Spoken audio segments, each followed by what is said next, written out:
Well, it's been good to meet you, Sam, and very interesting to hear about your business.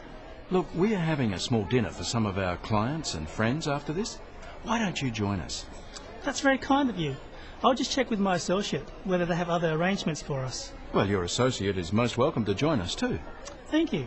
Excuse me. Walter. This is Sam Eriks from Eriks Imports. He has very kindly invited us to a dinner. Yes, would you like to join us? Unfortunately, I have another engagement. But thank you for the invitation. Well, perhaps you could join us after that for a drink. Sounds great. I'll be happy to. Where shall we meet? How about the lounge bar here at about 10? I'll see you then. Excuse me.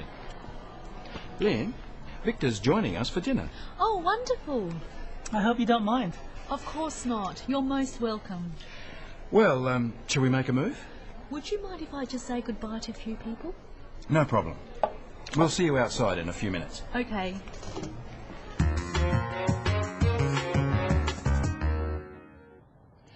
Let's look at invitations. How do you go about inviting someone to something? How does Sam invite Victor to his dinner? Look, we are having a small dinner for some of our clients and friends after this. Why don't you join us? Spoken invitations in this kind of situation are semi-formal. It's more like a suggestion than a formal invitation. There are a few different phrases you can use. Practice them with Sam. Why don't you join us? Perhaps you could join us. It would be great if you could join us. Would you like to join us? Notice that even though "it would be great if you could join us" is not in a question form, it is still being used as a question. Notice also how we use could and would in polite invitations, not can or will. How does Victor reply? That's very kind of you. He says, "That's very kind of you." When replying to an invitation, first thank the other person for the invitation, then give your answer. Here's Victor with some different ways of doing this. Thank you. That's very kind of you. That sounds good. And you can put them all together like this. Thank you. That's very kind of you. Sounds good. After thanking the person who asked, you need to give an answer. Either accept the invitation, or don't accept the invitation, or give a reason why you can't answer. What does Victor do? That's very kind of you. I'll just check with my associate whether they have other arrangements for us. Victor says he has to check with someone else. If there are other arrangements, Victor would make an excuse. When refusing an invitation, you should give a reason. Look at this.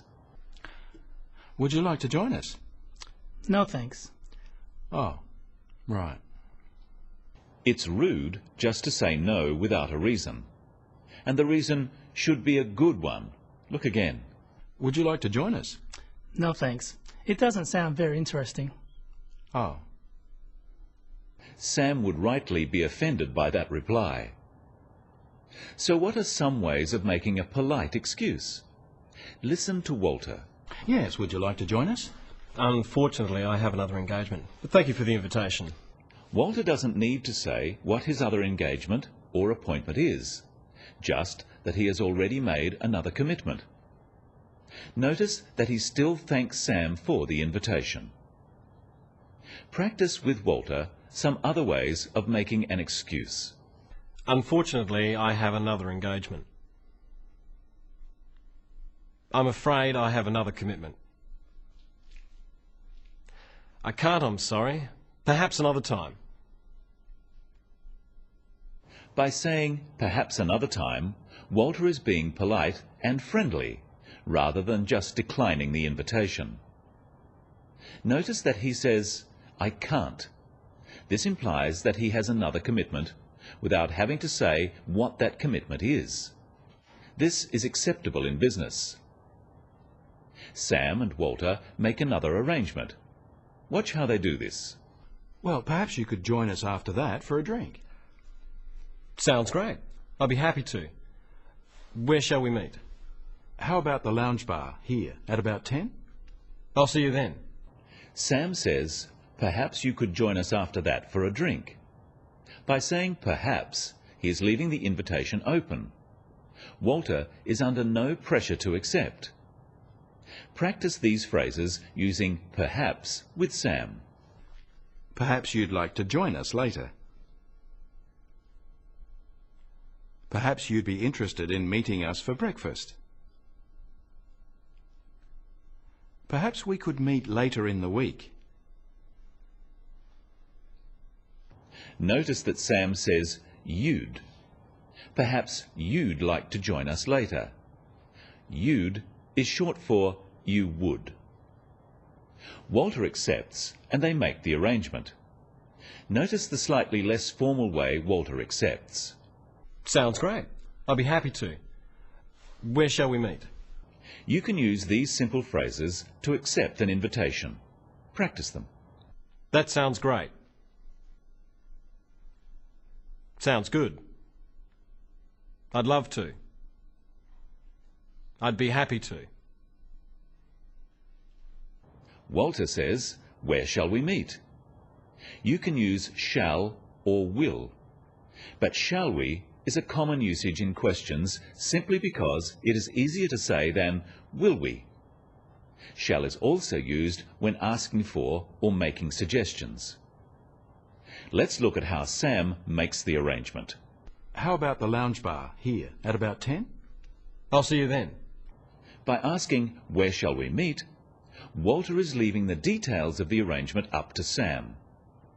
Sam gives a place and a time, but because this is an informal meeting, he doesn't make it sound like an appointment. He says, how about the lounge bar? How about invites the other person to say if it is not convenient. And he says, at about 10, as a question. This also leaves room for the other person to suggest a different time. Practice these two phrases with Sam. Listen carefully to Sam's voice and whether he uses a rising or falling tone. How about the lounge bar here? About 10? Walter confirms the arrangement by saying, I'll see you then. This is now a definite commitment and an end to the arrangement. Notice how the stress is on the word then to confirm that the time is definite. Try saying this, I'll see you then. Let's have a look now at the end of the scene. There are some more useful phrases. Lynn, Victor's joining us for dinner. Oh, wonderful. I hope you don't mind. Of course not. You're most welcome. Well, shall we make a move? Would you mind if I just say goodbye to a few people? No problem. We'll see you outside in a few minutes. Okay. Victor says, I hope you don't mind. It's a polite way of asking for someone else's approval. But Lynn can't really say no since Victor is listening. But Lynn politely confirms the arrangement. Practice how she does this. Of course not. You're most welcome. What are the main points we've learned today? When inviting someone informally, make it sound like a suggestion. That way, if someone can't accept, they don't feel so bad. Why don't you join us? Instead of, I invite you to join us. And if you need to make an excuse, don't just refuse an invitation. Give a reason and apologize. I'm sorry, I have another commitment. When confirming details, use an upward inflection. About 10 sounds like an order, but about 10 is asking whether it's convenient for the other person. That's all for today on the Business of English. See you next time.